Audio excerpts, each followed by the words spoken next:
Salut à tous. Et je sais que t'aimes bien les autoportés sur la chaîne. Donc là, tu vas avoir une belle série de vidéos sur l'achat, l'inspection, réparation complète, finition aux petits oignons et test sur grand terrain en plusieurs vidéos d'un tracteur autoporté Husqvarna Rider R11C.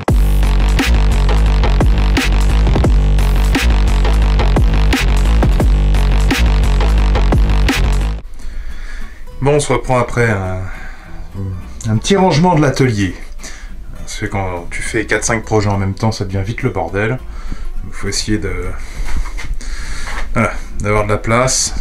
Là, je vais retravailler le bois, donc forcément, je laisse les bécanes sorties. Je vais en ranger un petit peu après. Mais j'ai surtout dégagé ce plateau-là. Justement, pour poser le plateau. Parce que ça, c'est un très grand plateau. Je pensais le virer dans un moment, réorganiser l'atelier différemment. Puis au final j'ai trouvé ça sur le site qui sourit pour 75 balles, donc sans les outils bien sûr, hein. Et j'ai rajouté des planches de contreplaqué pour que ça tienne au fond, mais au moins les outils sont là au lieu d'être là. Mais c'est pareil, l'atelier je le réorganise doucement au fur et à mesure parce que bon, j'ai d'autres choses à faire aussi. Mais au moins c'est pratique, tu vois, les outils sont pile là, en dessous t'as toutes les clés. Et tiens, une petite lampe, ça va servir, tu vois, ça reste là. Et puis les petites conneries en bas. Alors, le plateau, une fois passé au Karcher. Donc, je t'ai déjà dit au moins 15 fois que les lames étaient montées à l'envers. Mais je pense pas que ça fait... Enfin, que ça a beaucoup servi comme ça, tu vois, c'est juste un petit peu piqueté en haut, là. Sinon, les tranchants, ça va, mais elles ont déjà aussi tourné dans l'autre sens et elles ont déjà été affûtées au moins une fois dans l'autre sens. Donc c'est bizarre à un moment donné, voilà. Bon, tu peux voir que tout ça, ça tourne bien. Il y a un petit peu de bruit, donc j'ai mis quand même un peu de temps à le laver. Parce que c'était vraiment incrusté la saleté. Hein. Là, il y en a encore ici, quoi. Vraie limite que je le repasse. Mais ça, on le fera, parce que j'ai bien envie de l'essayer au moins une fois en tonte. Ce truc-là, avant de l'envoyer à son futur proprio. Donc tu peux voir Bah ça serait bien de le démonter, quoi, l'embout mulching. Après j'ai quand même des craintes que tout ça, tu vois, ça rouille. Et surtout, enfin que ça soit rouillé et que du coup ça pète et que ça engendre des réparations. Donc je pense que ça va rester comme ça. Je vais pas repeindre ça. La tôle ça va, tu vois, il n'y a pas de rouille vraiment méchante. Les lames ça va, donc celles-là vont pas être changées. Mika me disait que ça faisait un peu de bruit au niveau des roulements. Mais après faut voir une fois les lames... démonter, raffûter, rééquilibrer et remonter dans le bon sens. Les axes, ça je t'ai montré tout à l'heure, voilà quoi. Donc on va essayer aussi de sortir les bacs de roulement. Il y a aussi autre chose qui peut être intéressant à voir, c'est sous le cache. Donc j'ai essayé de bien passer le Karcher quand même. Je te conseille pas de faire ce genre de nettoyage tout le temps, hein. Mais au moins garde la machine propre. S'il n'y a pas besoin de la nettoyer, il n'y a pas besoin de la nettoyer, mais petit coup de souffleur, machin. Moi les machines, dès que je les ai, je les décrasse à fond. Le cache se soulève comme ça. Et je pense que tu dois démonter les bras et tout ça pour le sortir, non? Je pense que oui. Mais déjà juste en le laissant comme ça, on peut regarder en dessous. Et toi, on remettra un coup de nettoyeur de près. Si toi tu veux bien rester comme ça. Parce que je vais pas démonter ce qui a pas besoin de vraiment être démonté. Là je fais surtout un contrôle. La courroie elle a pas l'air bouffée, c'est juste qu'elle est sale. Là-dessous il y a des plumes et je ne sais quoi là. Donc ça on essaiera de le nettoyer. Peut-être pas à la haute pression, mais au moins un bon coup d'eau. Donc je vais essayer d'enlever en fait ces intérieurs de roulement bien pourris. Donc je vais pas tout filmer parce que des fois ça prend longtemps. Mais j'ai déjà bien nettoyé la surface là, avec une brosse métallique rotative en laiton sur la visseuse. Et après je vais mettre sûrement de la chaleur en fait sur les bagues pour les dilater. Et après mettre de l'huile. Et avec un arrache moyeux, me prendre sur le centre de l'axe et essayer de choper l'extérieur pour tirer les bagues. Bon, hier j'ai essayé de les enlever de ce côté là avec l'arrache moyeux, sans succès. Ouais, il me reste encore un petit peu à gratter. Je vais baisser la vitesse de la disqueuse.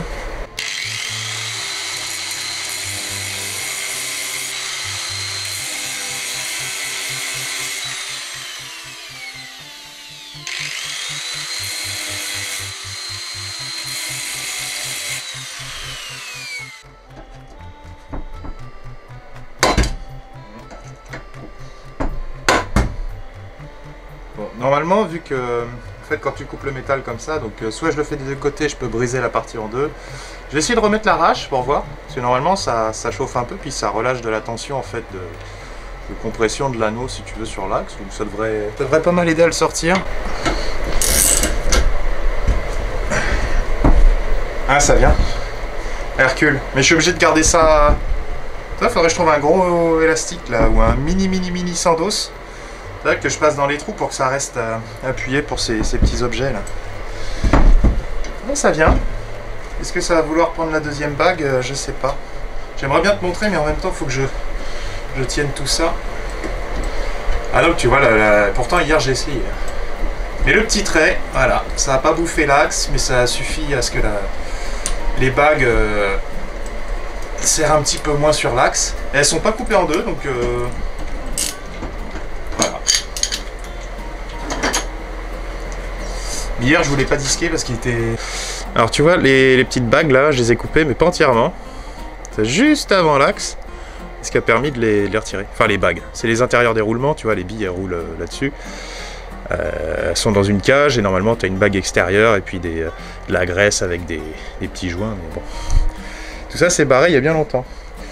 Donc cet axe en fait, là je prends un petit peu de papier de verre je pense, ou du Scotch Brite.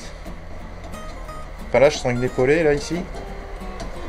Peut-être un petit peu de papier de verre 150.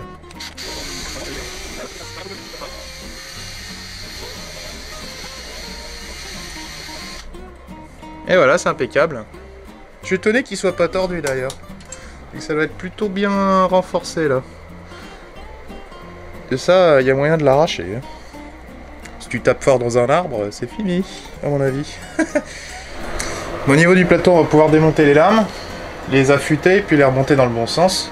Donc là, tu peux voir les supports. Donc tu as deux tétons qui servent de clavette en cas de choc. Là, ils sont présents, c'est bien. Ça va. Là ils sont pétés, donc il y a dû y avoir un choc sur la lame avant, ce qui n'est pas trop étonnant. Et là ils sont encore présents. Donc ça c'est pas extrêmement grave, parce que c'est pas un plateau à interférence, donc les lames ne risquent pas de se toucher si tu veux. Vis de lame, on va avoir besoin d'être nettoyé. Bon, j'ai l'impression qu'il y avait de la graisse quand même, ouais. Ah ouais. Ouais. Le mec qui a mis les lames à l'envers, il a quand même mis de la graisse sur les vis. Donc c'est bien. Et une étape sur deux qui était bonne. Les lames sont pas trop usées, hein. Elles sont plus usées côté ailette. Putain, ça devait vraiment tomber comme de la merde. Bon, je vais pas te filmer l'affûtage, hein, tu connais. J'en ai fait 2 millions sur ma chaîne, là, donc... c'est parti. Putain, je me demandais en remontant les lames, s'il n'y a pas un sens en question dans le manuel, en fait. Bien que ce soit des lames sans interférence.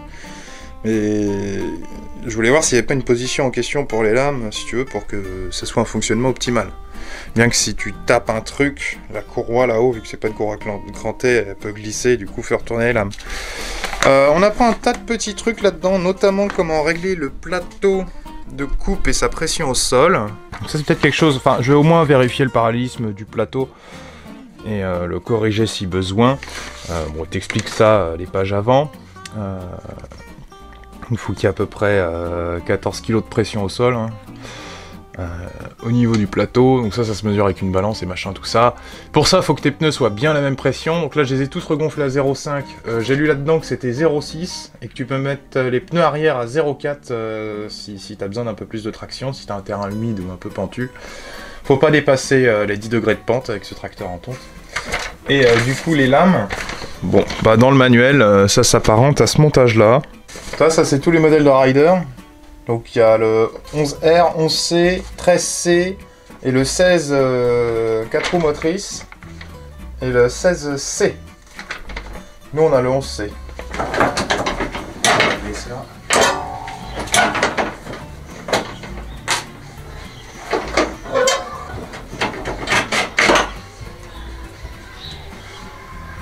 Voilà, tout petit peu usé, pas grand chose.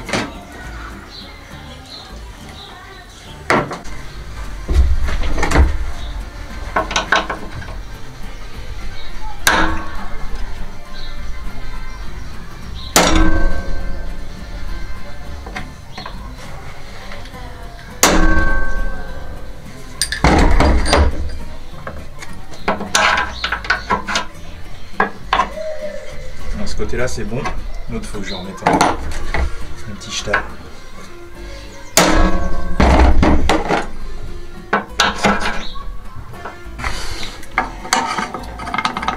Sur la chape.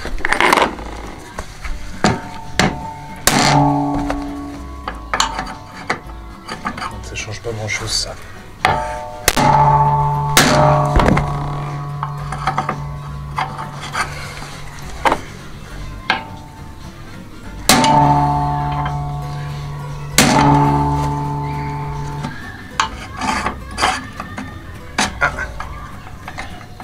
Ça a marché, faut que je remette un coup.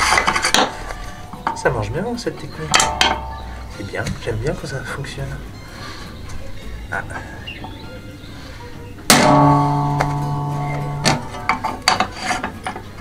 Encore.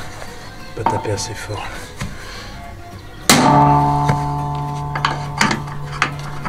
Ah, encore.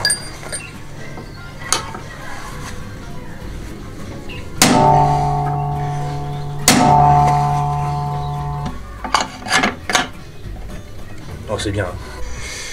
Je vais mettre un truc magique qui s'appelle de la graisse. Ça va beaucoup aider ce truc là. Je vais le remettre dans les petits trous là.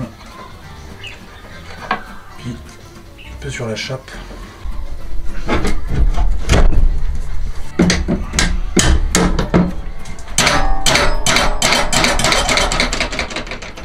Donc le point de droite. Il n'y a plus trop de jeu. À gauche, il y en a un petit peu. Mais franchement, c'est nettement moins qu'avant. Bon, j'ai nettoyé sous le cache, juste à l'eau, hein, pas au Karcher. Donc en fait, c'était quand même, il y avait encore pas mal de saleté là-dessous. Là, ça s'est bien enlevé. Si la luminosité est bonne, tu verras que la paroi elle est impeccable. Les poulies en métal, ça va. Et la poulie tendeur ici, elle est un petit peu creusée. J'ai remarqué que la barre derrière ici avait été ressoudée. Pas très joliment, mais bon, si ça tient, ça tient. Je vais pas retoucher à ça. Tu regardes bien, je pense qu'on a l'axe ici qui doit être un petit peu rentré. Je mettrai un petit coup de clé pour le 8 avant de remettre les roues avec le nouveau roulement.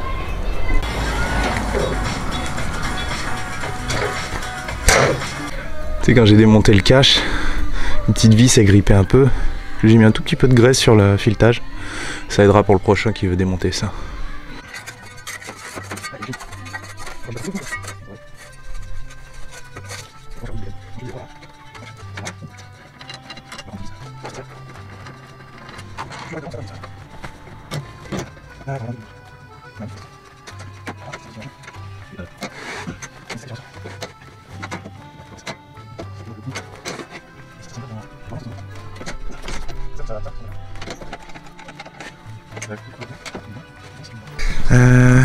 Bon, ça c'est ok, on n'a plus qu'à s'occuper des roues, ça c'est bien.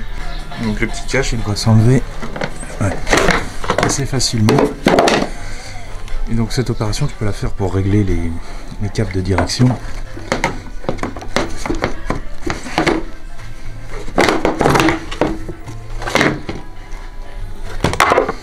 On voit pas tant que ça, hein. Je pense qu'après c'est surtout cette plaque en fait pour les câbles de direction.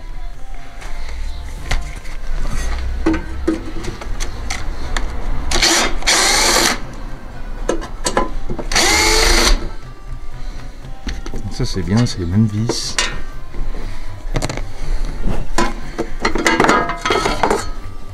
Ok. Donc là, t'as ce qui gère le relevage plateau. Non, ça c'est les câbles de direction, ouais. Avec une chaîne, un pignon au niveau de la colonne, donc ça on va pouvoir nettoyer, graisser. Et ça c'est la chaîne pour le relevage. Et tu vois, je pense que le jeu a vérifié, enfin l'usure a vérifié ce niveau des poulies ici. Donc là elles sont bien. Les câbles ils ont pas l'air en mauvais état. Juste un peu huiler les mécanismes. Et puis on va remettre ça. Bon, à mon avis, pour régler le frein de parking, ça va être là-dessous.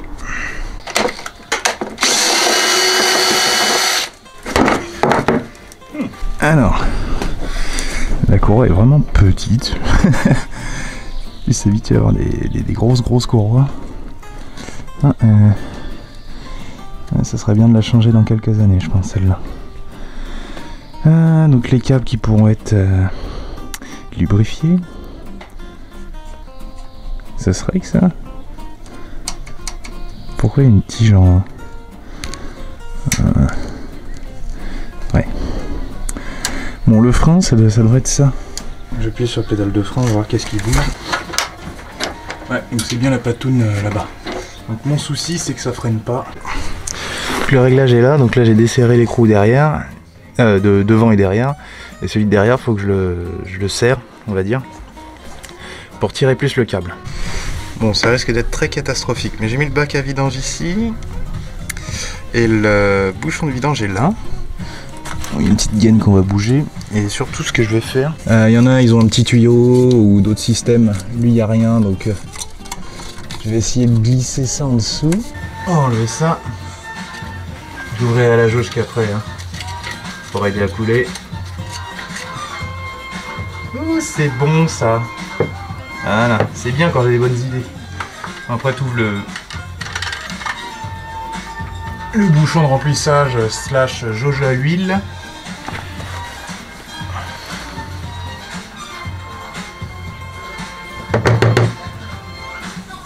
Oh, elle est belle l'huile, hein. J'aurais pu la laisser dedans. Il y a des mini traces là, mais ouais, ça va. On va dire que l'huile était à la moitié de sa vie dans ce moteur. Ça aurait pu tourner un an avant une vidange. On va vidanger chaque goutte. J'irai même manger entre temps, tu vois. Il y aura 1 heure pour vidanger le tracteur. Et après j'ai d'autres trucs à foutre aujourd'hui, putain. C'est dommage que YouTube il strike la musique, sinon ce serait des grands plaisirs en bricolant. Bon, ici pipe d'admission, le carburateur. Après t'as la petite pièce qu'elle est là. Donc au niveau tringlerie, il faut que tu regardes différents trucs. Ça c'est le papillon de starter, donc c'est le souci qu'on a. Ça c'est le papillon qui régule l'arrivée d'air. C'est le papillon d'accélérateur quoi.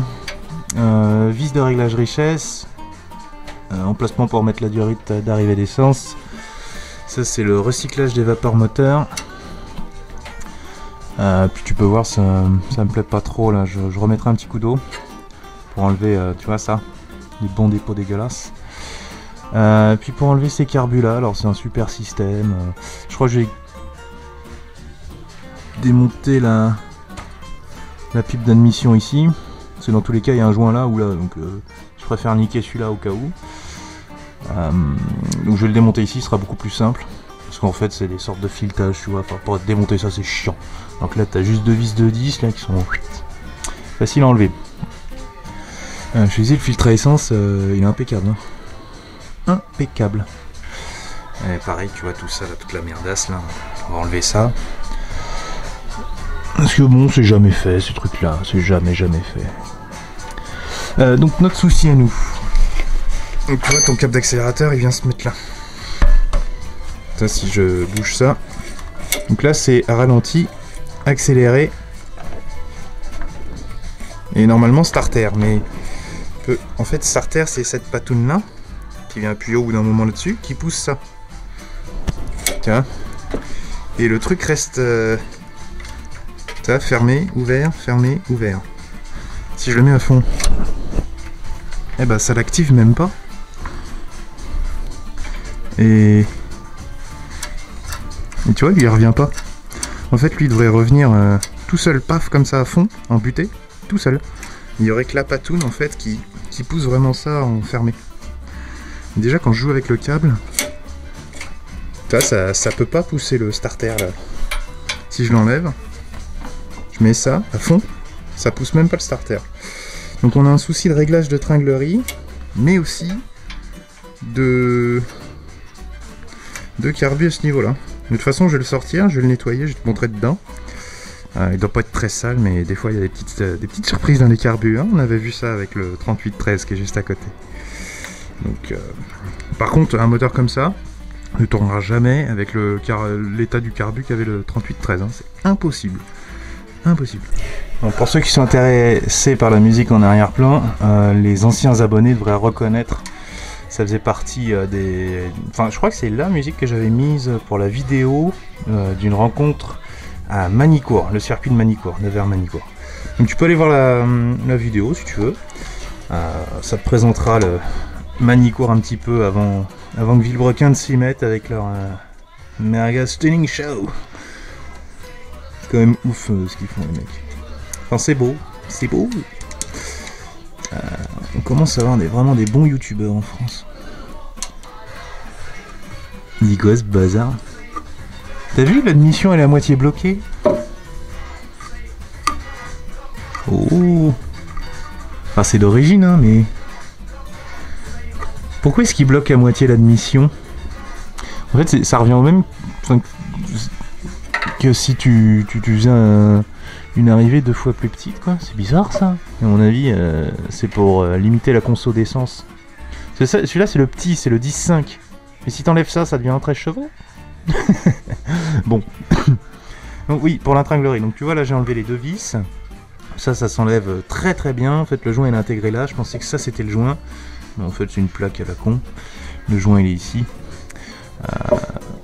Et pour la tringlerie, en fait, faut vraiment éviter de la tordre. Repère bien où est-ce qu'elle passe partout, prends des photos. Là, tu vois le crochet, il fait ça, donc le carbu va falloir qu'il se lève. Mais pour ça, va falloir enlever celle-là. Et celle-là, elle est droite. Voilà. Bon. Donc, voilà le carbu. À moitié propre, à moitié sale. Hein. Un côté est passé au Karcher, l'autre côté non. Et la cuve là-dessus, c'est 2 vis Cruci, donc c'est vraiment... C'est vraiment sympa à enlever ça, sans les foirer. Bon, ça a déjà été démonté, il y a des traces. Il faut bien appuyer.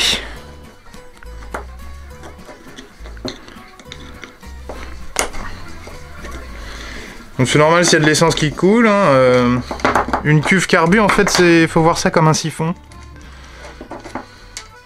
Un siphon à débordement, ouais, voilà. Le flotteur lui vient fermer pour éviter que ça déborde justement. Et en fait l'air rentre ici, tu vois, elle est aspirée par le piston, la compression du moteur. Donc l'air est forcé là.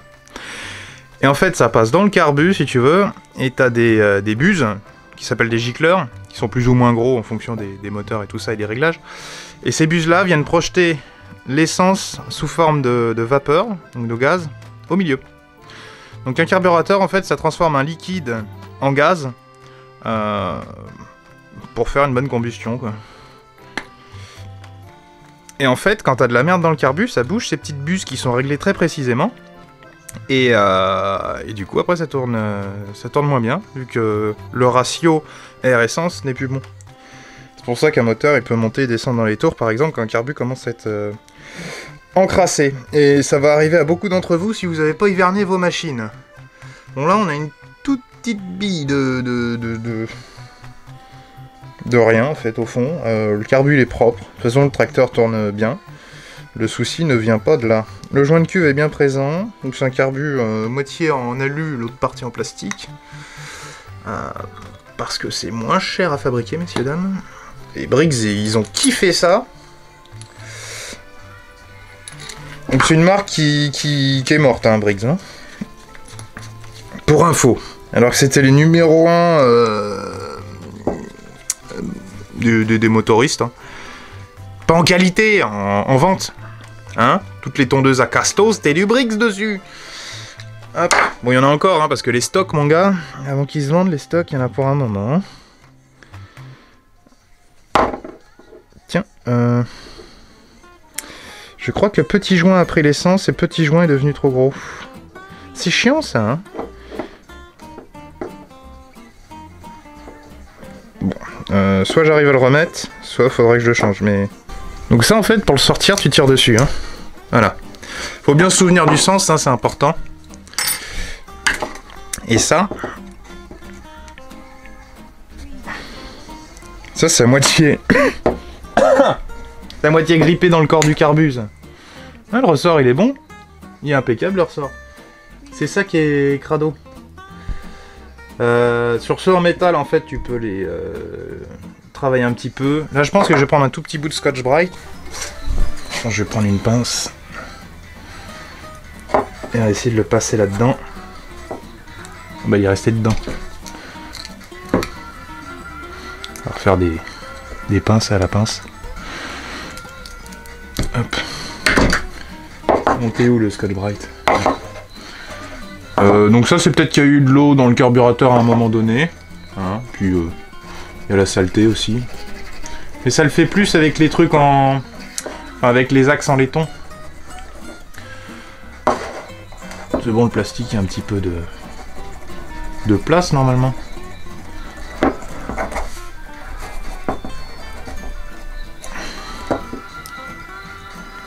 Essayer de le faire plus gros ça. Donc notre axe en plastique. Il y a un peu de saleté en bas, donc pareil. Voilà. Le ressort, je vais l'enlever. Bien garder le sens du ressort, toujours vérifier comment sont assemblées les pièces. Et si on ne sait plus, eh ben, on fait des petites recherches. On va sur internet, on trouve les éclatés du moteur et des pièces adjacentes.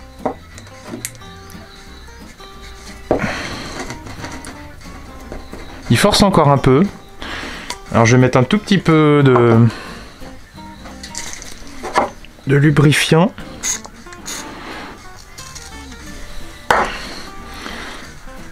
Putain, on était sûr que c'était le ressort de péter, mais pas toujours. Alors, toi tu vas en bas. Bon, il tourne déjà 100 fois plus librement. Tu vois. Ça m'a pris quoi? Et ça en plus j'aurais pu le faire sur le tracteur, tu vois, sans tout démonter. Là, il bloque un peu. Mais en fait, faut le... T'appuies dessus, tu le lèves un peu, tu le réusines, quoi. Gentiment. Pas trop, hein. Et... Le F400, il avait ce souci-là, tu vois, avec le papillon d'accélérateur. Il restait bloqué à fond. Donc là, on devrait être royal au bar. Bon, j'ai juste remonté la pipe d'admission avec le joint, le carburateur. Et si j'active, hop, la manette, c'est impeccable. Donc en fait, la tringlerie va bien. Bon, je suis allé chercher un petit filtre à air tout neuf. Et l'autre était sale parce que la mousse, normalement, elle va au fond. Tu mets ta mousse avec le grillage vers l'extérieur. Et après le filtre. Alors la mousse était là. Du coup, parce que l'air, en fait, il passe de dedans. Passe par là et après ça va au cardio. Bon, avec un petit jour d'avance, j'ai reçu le roulement des CE 6002. Je savais pas du tout la taille, enfin la ref si tu veux, parce que le roulement va là-dedans et tout ce qui me reste c'est la bague extérieure et la bague intérieure. Tout le reste mort comme tu as pu voir. Donc sur cette roue là j'ai une seule bague à enlever et sur l'autre il y en a deux. Ça va être chiant. Et ça, en fait, ça vaut cher. Ça vaut 17 € pièce et il y en a deux par roue. Donc, j'ai pas d'extracteur pour ce genre de truc. Et là, j'ai pas l'intérieur du roulement. Par contre, de l'autre côté, je peux essayer de me prendre dans là où passaient les billes et le taper dehors. Avant, je vais mettre un petit peu de dégris-poil là-dedans. Normalement, dans les taux de forgeron, je devrais pouvoir serrer la roue. Ce qui est assez exceptionnel. Ah, peut-être pas, peut-être pas. Ah, putain, ça passe. Ah, il est génial ce truc. C'est un abonné qui me l'a filé. Merci encore à lui, je sais plus comment il s'appelle, pardon, mais moi et les noms, ça fait 4. Alors... Si je fais ça,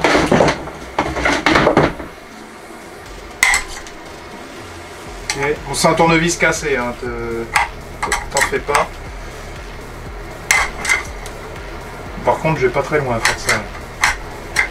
Je vais te montrer qu'une seule bague, parce que en plus tu vois rien parce que je tape de l'autre côté. Mais bon.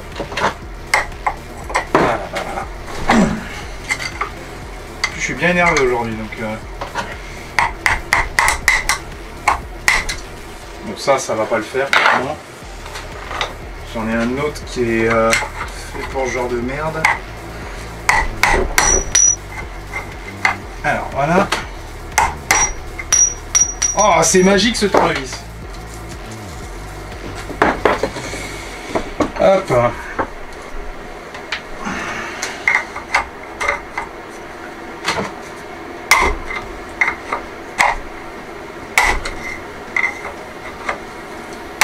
Ah, la dernière, c'est celle qui va. Non. Non, non. On résiste pas à la masse de 5 kg. Et je m'en sers énormément en mécanique. Ce qui est un peu dingue. Intérêt d'être les bons, parce qu'en plus, j'ai acheté ça dans un magasin qui revend Husqvarna et qui change ces putains de roulements. Ouais, c'est ça. Donc, si tu veux changer tes roulements avant de Raider Husqvarna, enfin, en tout cas pour ce modèle et pas mal d'autres, c'est des 6002. Ouh.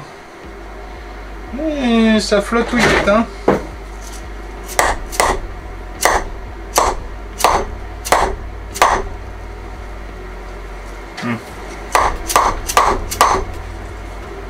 Ouais, ça va. Ça se fait, ça se fait, ça se fait. Mais je pense que celui qui flottouille, c'est là où il y avait déjà plus la bague. Je crois que c'est ça. Le machin, il a tourné fou avec des rondelles de Papy Joe.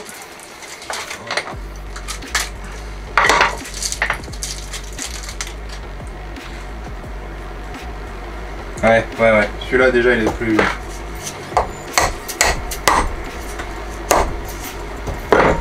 Une roue de fête. Encore vu une vidéo aujourd'hui d'un mec... Alors lui c'était une zéro turn taureau. Enfin, c'est marrant, hein, les portables ils t'écoutent tellement que je discutais avec un pote là abonné, Monsieur Wolf, et il me parlait des autoportés et je lui expliquais les frais que ça peut engendrer en fait les autoportés comparé à une tondeuse autotractée.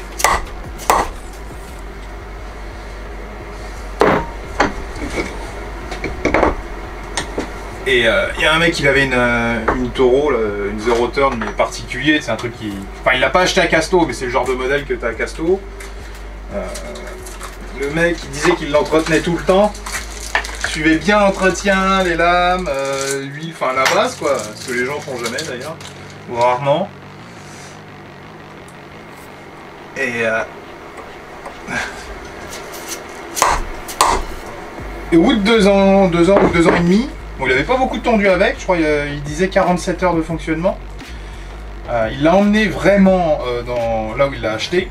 Et il en a eu pour, je crois, 640 et quelques euros de révision.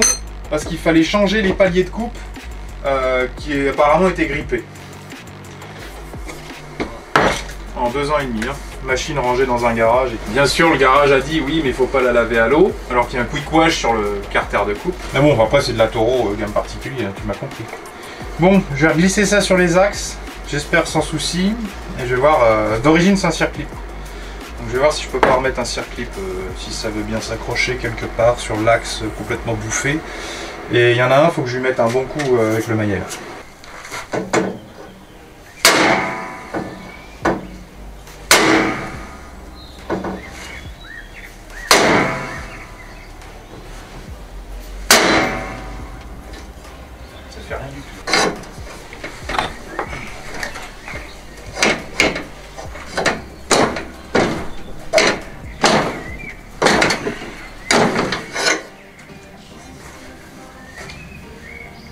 Pas mal.